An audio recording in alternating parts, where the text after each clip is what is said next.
ഇനി ഇസ്തിലാഹാത്തുകളെല്ലാം നല്ലവണ്ണം പഠിക്കേണ്ടതാണെന്ന് ഇമാമുകൾ തന്നെ വിശദീകരിച്ചിട്ടുണ്ട്.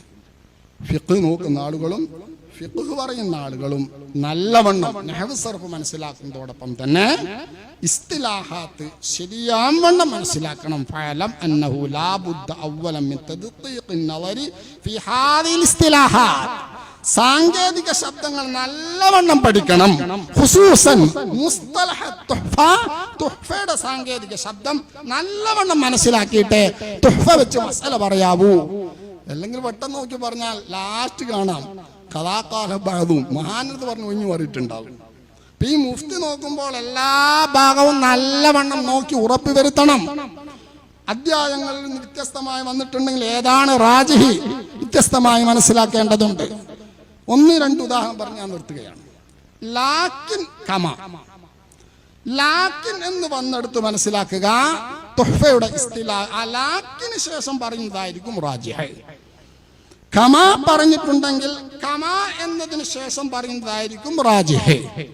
ലാക്കിനും കമ രണ്ടും ഒന്നിച്ചു വന്നിട്ടുണ്ടെങ്കിൽ അവിടെ കമ എന്നതിന് ശേഷം എന്താണോ പറയുന്നത് അതായിരിക്കും റാജിഹ്. തുഹ്ഫയുടെ സാങ്കേതിക ശബ്ദം അങ്ങനെയാണ്, രീതി അങ്ങനെയാണ്. പക്ഷേ കമ പറഞ്ഞെടുത്തും ലാക്കിനിട്ട് പറയുന്ന വിഷയത്തിൽ വ്യക്തമാക്കി അത് തന്നെയാണ് മുഅത്തമദെന്ന് ലാക്കിനിൽ മുഅത്തമദ് എന്നോ അല്ലെങ്കിൽ ഔജഹ് എന്നോ പച്ചക്ക് തുറന്ന് പറഞ്ഞിട്ടുണ്ടെങ്കിൽ പിന്നെ അവിടെ കമ നോക്കേണ്ടതില്ല.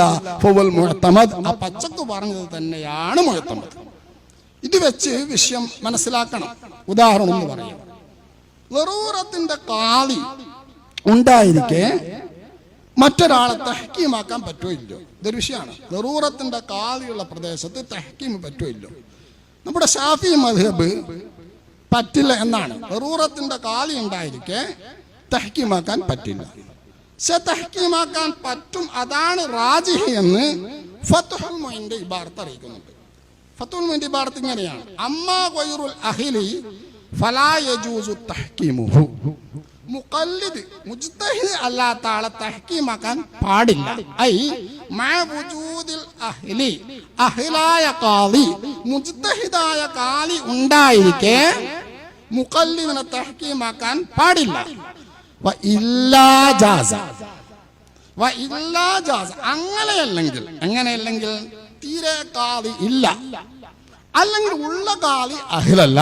എന്തായാലും എൻ്റെ മാന മഅ വുജൂദിൽ അഹ്ൽ, അഹ്ലായ ഖാളി ഉണ്ടായിരിക്കെ മറ്റൊരാളെ മുജ്തഹിദല്ലാത്ത ആളെ തഹ്കീമാക്കാൻ പാടില്ല എന്ന് പറഞ്ഞതിന് ശേഷം വ ഇല്ലാ ജാസ, അങ്ങനെയല്ലെങ്കിൽ തീരെ ഖാളി ഇല്ല, അല്ലെങ്കിൽ ഉള്ള ഖാളി അഹ്ൽ മുജ്തഹിദല്ല എങ്കിൽ ജാസ തഹ്കീമാക്കാം. വലൗ ഫി നിക്കാഹി, നിക്കാഹിന്റെ വിഷയത്തിലും തഹ്കീമാക്കാം. എന്നിട്ട് പിന്നെ മൂപ്പർ പറയുന്നു കമാ ജസമ ബിഹി ശൈഖുനാ ഫി ശർഇൽ മിൻഹാജ്. ഈ കാര്യമാണ് ഇബ്നു ഹജർ റളിയല്ലാഹു തആല തന്റെ ശൈഖ് തുഹ്ഫയിൽ തീർത്തു പറഞ്ഞിരിക്കുന്നത് എന്ന് പറഞ്ഞതിന് ശേഷം പിന്നെ ലാക്കിൻ ശേഷമുണ്ട്. ലാക്കിൻ പക്ഷേ മറ്റ് കിതാബിന്റെ ഒക്കെ മുഖ്തള പാടില്ലെന്നാണ്. പക്ഷെ ലാക്കിൻ അവിടെ പറഞ്ഞിട്ടുണ്ടെങ്കിലും ആദ്യം പറഞ്ഞത് കമ എന്നാണ്. അപ്പൊ കമ എന്ന് പറഞ്ഞതിന് ശേഷം റാജിഹാക്കണം എന്ന് വെക്കുമ്പോൾ തഹ്കീമാക്കാൻ പറ്റും, ളറൂറത്തിന്റെ ഖാളി ഉണ്ടായിരിക്കെ എന്നതാണ് റാജി. ഫത്ഹുൽ മുഈന്റെ ഇബാറത്തിന്റെ ആ രീതി അനുസരിച്ച് മഹാൻ അതിനെ ബലപ്പെടുത്തി എന്ന് മനസ്സിലാക്കണമെന്ന് തർശി ഇവിടെ വിശദീകരിക്കുന്നുണ്ട്. എന്നിട്ട് മഹാൻ പറയുന്നു കമാ ജസമ ബി ശൈഖുനാ ഫീ ശർഇൽ മിൻഹാജ് എന്ന് പറഞ്ഞല്ലോ. ശർഉൽ മിൻഹാജിൽ എവിടെയാണ് അങ്ങനെ തറപ്പിച്ചു പറഞ്ഞത്? അത് തുഹ്ഫ 1018-ലാണ്. 1018 ഖലാഇന്റെ ബാബിൽ ഇത് പറയുമ്പോൾ തുഹ്ഫയിൽ ഒന്നുകൂടി ഉണ്ട്. അത് ഫത്ഹുൽ മുഈൻ പറഞ്ഞിട്ടില്ല. അലാമാ മർറ ഫീഹി, അലാമാ മർറ ഫീഹി തഹ്കീമാക്കാൻ പറ്റും ളറൂറത്തിന്റെ ഖാളി ഉണ്ടാകുമ്പോൾ. അലാമാ മർറ ഫീഹി ഒരു തബദിയുടെ സീഗ തുഹ്ഫ ഉപയോഗിച്ചിട്ടുണ്ട്. ആ തബദി എങ്ങോട്ടേക്കാണ് ഹവാലത്താക്കിയത്? ബാബുൻ നിക്കാഹിൽ 239-ലാണ്. ബാബുൻ നിക്കാഹിൽ 239 യഥാർത്ഥത്തിൽ എന്താണ് പറഞ്ഞത്? ഫയുസവ്വിജുഹാ, തഹ്കീം ചെയ്താൽ മുഹക്കമിനെ തസ്വീജ് ചെയ്താൽ ലാമാ വുജൂദി ഹാക്കിം, ഖാളി ഉള്ളിടത്തിൽ തഹ്കീം പറ്റൂല. വലൗ ഗൈറ അഹ്ലിൻ, അഹ്ലല്ലാത്ത മുജ്തഹിദല്ലാത്ത ലറൂറത്തിന്റെ കാലിയാണെങ്കിൽ പോലും ഹാക്കിമുണ്ടെങ്കിൽ പാടില്ല.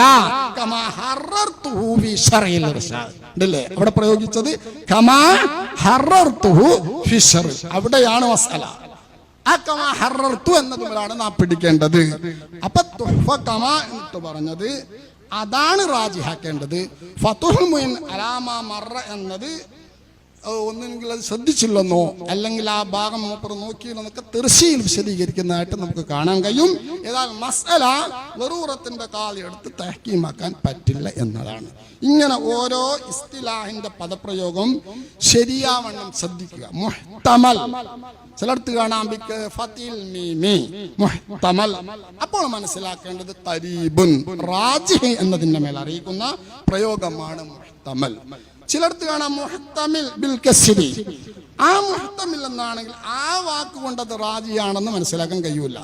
ഇഹ്തിമാൽ ഉണ്ട് എന്നേ അതിനർത്ഥമുള്ളൂ, റാജിയാണെന്ന് അറിയിക്കുന്ന പദപ്രയോഗമല്ല. ചിലത് മത്തിനും ഷറയും തുഹ്ഫ ഷർവാനെ പിന്നെ വിശദീകരിച്ചതിന്റെ ശേഷം അതിനെ ഇഷ്കാലാക്കി ഷർവാനിലും ഇബ്നു ഖാസിമിലൊക്കെ ചിലത് കാണാം ഫീഹി ഇഷ്കാലുൻ ഫീഹി നദറുൻ. അപ്പം ഒരു സ്ഥിരപ്പെട്ട മസല പറഞ്ഞതിന് ശേഷം മറ്റുള്ളവർ അതിൽ ഇഷ്കാലുണ്ടെന്നോ ബഹ്തുണ്ടെന്നോ നളറുണ്ടോ എന്ന് പറഞ്ഞാൽ അത്തരം പദപ്രയോഗം ഒന്നും തന്നെ ലാ യറുദ്ദുൽ മങ്കൂല, ഉദ്ധരിച്ചു കിട്ടിയ മസലയെ അത് റദ്ദുന്നതല്ല.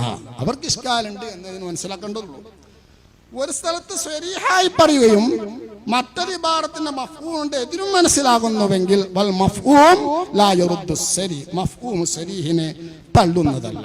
ഇങ്ങനെ തുടങ്ങി ധാരാളമുണ്ട്. ഓരോന്നും വിശദീകരിക്കേണ്ടത് സന്ദർഭമല്ല, ഞാൻ അങ്ങോട്ടേക്ക് പോകുന്നില്ല. വഅലൈഹിൽ അമലു ശൈഖൈനി വഅലൈൽ, എല്ലാവരുടെ അലയിൽ അമലല്ല ഈ പറയുന്നത്. ശൈഖൈനി വഅലൈൽ അമലു എന്ന് പറഞ്ഞാൽ അത് ബലപ്പെടുത്തി എന്നതിനാണ്. ഉദാഹരണം തുഹ്ഫൽ മിൻഹാജിൽ സലാത്തുൽ ഈദിൽ തക്ബീറിന്റെ വിഷയം പറയുന്നിടത്ത് മുഖയ്യദായ തക്ബീർ എവിടുന്ന് തുടങ്ങുന്നതിന്റെ സമയം വ്യത്യസ്തമായ അഭിപ്രായമുണ്ട്. അവിടെ അറഫയുടെ സുബ്ഹ് മുതലാണ് മുഖയ്യദായ തക്ബീറിന്റെ സമയം. ഫീ ഖൗലിൻ എന്നാ മിൻഹാജ് പറഞ്ഞത്.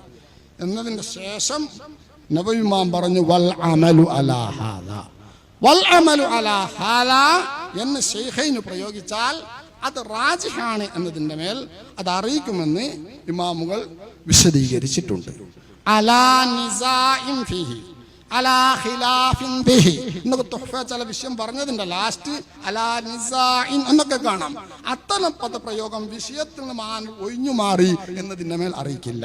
അലാ നിസാ അലാ ഖിലാഫ് എന്നൊക്കെ പറഞ്ഞാൽ തർക്കമുണ്ട് എന്ന് പറഞ്ഞതിൽ നിന്ന് മാത്രമേ ഒഴിഞ്ഞു മാറിയിട്ടുള്ളൂ, വിഷയത്തിൽ നിന്ന് ഒഴിഞ്ഞു മാറിയിട്ടില്ല എന്ന് മനസ്സിലാക്കേണ്ടതാണ്.